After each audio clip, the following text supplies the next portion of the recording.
आप देख रहे हैं इंडिया टाउन न्यूज, भारत की बात। लोकसभा चुनाव 2024 के लिए 1 जून को वोटिंग का दौर संपन्न हुआ। लोकसभा चुनाव इस बार 7 चरणों में संपन्न हुआ है। आखिरी चरण में मतदान के बाद ही एग्जिट पोल आना शुरू हो गए हैं।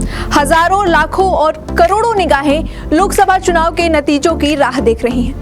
अब जनता से लेकर तमाम नेताओं की निगाहें एग्जिट पोल के नतीजों पर टिकी हुई हैं।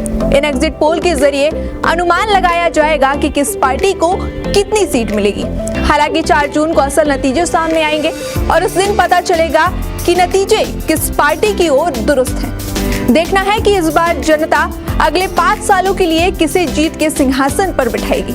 कुछ घंटों का इंतजार, फिर पता चलेगा कि किसकी बनेगी सरकार।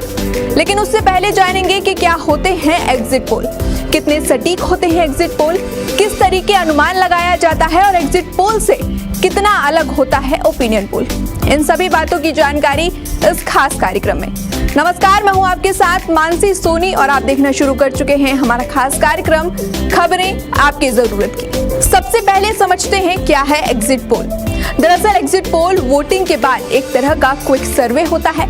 मतदान वाले दिन मतदाता जब वोट देकर पोलिंग बूथ से बाहर निकलते हैं तब जनता से सवाल पूछा जाता है और किसका पलड़ा भारी है, किस तरफ हवा चल रही है और आने वाली सरकार से क्या चाहते हैं। इन सवालों में कहीं ना कहीं जनता का रुझान निकलकर सामने आता है।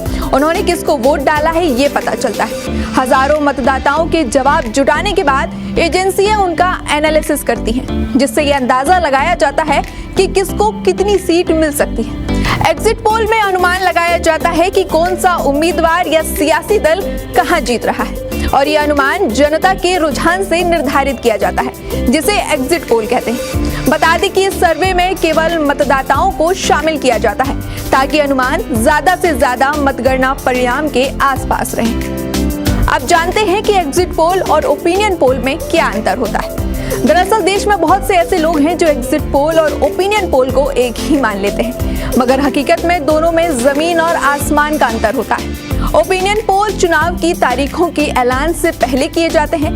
इसमें वोटिंग से पहले लोगों का मूड परखा जाता है। ओपिनियन पोल बताता है कि देश के लोगों का मूड किस राजनीतिक दल की तरफ ज्यादा है और अपने नेताओं के तौर पर वे किसे देखना चाहते हैं। एग्जिट पोल में चुनाव के दौरान वोट करने आए मतदाताओं से उनकी राय ली जाती है और चुनाव संपन्न होने के बाद इसे जारी किया जाता है। अगर हम एग्जिट पोल और ओपिनियन पोल के बीच के बड़े अंतर की बात करें तो यह समय होता है। ओपिनियन पोल मतदाताओं की पसंद जानने के लिए किए जाते हैं, जबकि एग्जिट पोल यह जानने के लिए किया जाता है कि वोटर ने किसे वोट किया। आप जानते हैं कितने सही होते हैं एग्जिट पोल। सबसे बड़ा सवाल ये उठता है कि जिन एग्जिट पोल के द्वारा हमें आंकड़े बताए जाते हैं वो क्या 100% सही होते हैं? तो इसका जवाब है नहीं। एग्जिट पोल के नतीजे हमेशा सटीक साबित नहीं होते हैं। फाइनल रिजल्ट से एग्जिट पोल का डेटा मैच हो जाए ये जरूरी नहीं है। एग्जिट पोल कई बार सही भी साबित होते हैं और कई बार गलत भी। इतिहास में ऐसे कई मौके आए हैं जब एग्जिट पोल की विश्वसनीयता पर सवाल उठे हैं। हालांकि 2019 में लोकसभा चुनाव में ज्यादातर एग्जिट पोल की भविष्यवाणी सही साबित हुई थी। 2019 में अधिकांश एग्जिट पोल में एनडीए को विजेता दिखाया गया था और नतीजे में भी उस पर मोहर लगाई गई।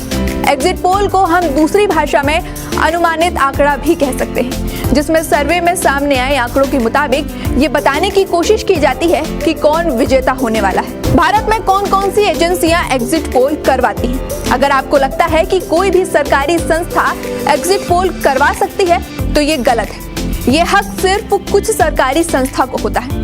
बता दें, करीब 15 प्राइवेट एजेंसियां अलग अलग मीडिया कंपनी के साथ मिलकर एग्जिट पोल जारी करती हैं, जिसमें चाणक्य, सी वोटर, माई एक्सिस, जन की बात इत्यादि शामिल हैं। ये सारी संस्थाएं India today, Republic Bharat, times now, India TV, NDTV, news nation जैसी मीडिया कंपनी के साथ मिलकर सर्वे रिपोर्ट को एग्जिट पोल के थ्रू जारी करती है।